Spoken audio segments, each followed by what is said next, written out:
அஸ்ஸலாமு அலைக்கும் வரஹ்மத்துல்லாஹி வபரகாத்துஹு. ரமலானின் அருளை நமதாக்குவோம். மனிதனை அழகிய படைப்பாக்கிய அல்லாஹ் மனிதன் மீது அளவு கடந்த அன்பும் இரக்கமும் கருணையும் கொண்டுள்ளான்.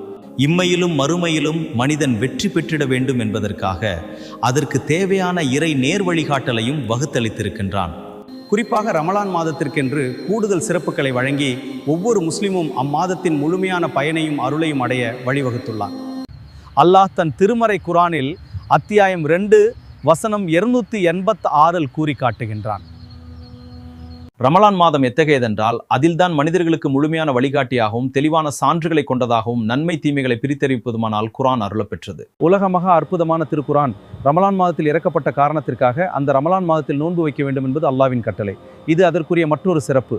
அல்லாஹ் தன் திருமறையில் மீண்டும் குறிப்பிட்டு காட்டுகின்றான். அத்தியாயம் 2 வசனம் 185.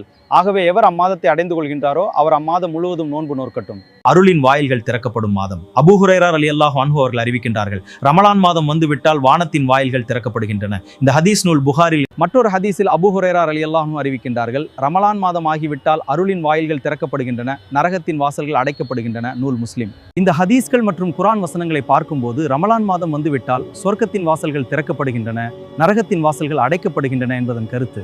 நாம் நரகிலிருந்து தப்பித்து இலகுவாக சொர்க்கம் செல்வதற்கான வாய்ப்புகளை இறைவன் ரமலான் மாதத்தில் வைத்துள்ளான். மனிதன் தான் செய்யும் பாவங்களால் தான் நரகத்திற்கு செல்கிறான். இறைத்தூதர் ஸல்லல்லாஹு அலைஹி வஸல்லம் அவர்கள் மூலம் நமக்கு இறைவன் கற்றுக் கொடுத்த சிறு வணக்கங்களை மாதத்தில் செய்தால் அவற்றின் மூலம் நம் பாவங்கள் அனைத்தையும் அல்லாஹ் மன்னிக்கிறான். இது போன்ற வணக்கங்களுக்கு பன்மடங்கு நன்மைகளையும் சுவனத்து பாக்கியங்களையும் அல்லாஹ் வழங்குகிறான். நாம் அனைவரும் இன்ஷா அல்லாஹ் முயற்சி செய்வோம். மற்றொரு ஹதீஸில் வருகின்ற செய்தி. அறிவிப்பாளர் அபூ ஹுரைரா ரலியல்லாஹு அன்ஹு. நூல் முஸ்லிம். நரகத்தின் வாயில்கள் அடைக்கப்படும் மாதம், ஷைத்தான்களுக்கு விலங்கிடப்படுகின்ற மாதம், 1000 மாதங்களை விட சிறந்த இரவை கொண்ட மாதம், ரமலானின் கடைசி 10 நாட்களில் லைலத்துல் கத்ரை தேடுங்கள் என்று நபி ஸல்லல்லாஹு அவர்கள் கூறினார்கள் என்று ஆயிஷா ரலியல்லாஹு அன்ஹா அவர்கள் அறிவிக்கிறார்கள். இந்த ஹதீஸ் இடம்பெற்றுள்ள நூல் புகாரி மற்றும் முஸ்லிம். லைலத்துல் கத்ர் தினம் அன்று அதிக அளவு பிரார்த்தனை புரிய நபி ஸல்லல்லாஹு அவர்கள் ஒரு துஆவை கற்று தந்துள்ளார்கள். அல்லாஹும்மா இன்னக அஃபுன் துஹிப்புல் அஃப ஃபௌஃபு அன்னி. பொருள், இறைவா நீ மன்னிப்பவன், மன்னிப்பையே விரும்புபவன், எனவே என்னுடைய பாவங்களை மன்னித்தருள்வாயாக. அறிவிப்பாளர் ஆயிஷா ரலியல்லாஹு அன்ஹு. இத்தகைய புனிதமிக்க ரமலானின் கடைசி 10 நாட்களின் ஒற்றைப்படை இரவுகளில் அதிக உபரியான வணக்க வழிபாடுகளில் ஈடுபட்டு வல்ல இறைவனின் அருளை அடைவோமாக இன்ஷா அல்லாஹ். நம்பிக்கையுடனும் நன்மையை எதிர்பார்த்தும் யார் ரமலானில் நோன்பு நோற்று வணங்குகிறாரோ அவரது முன் பாவங்கள் மன்னிக்கப்படுகின்றன. அறிவிப்பாளர் அபூ ஹுரைரா ரலியல்லாஹு அன்ஹு. மகத்தான நற்பெயர்கள் நிறைந்த புனித ரமலான் மாதத்தில் இறை வழிபாடுகளில் ஈடுபட்டு கடமையான தொழுகைகளை தவிர உபரி தொழுகைகளையும் தவறாது தொழ வேண்டும்.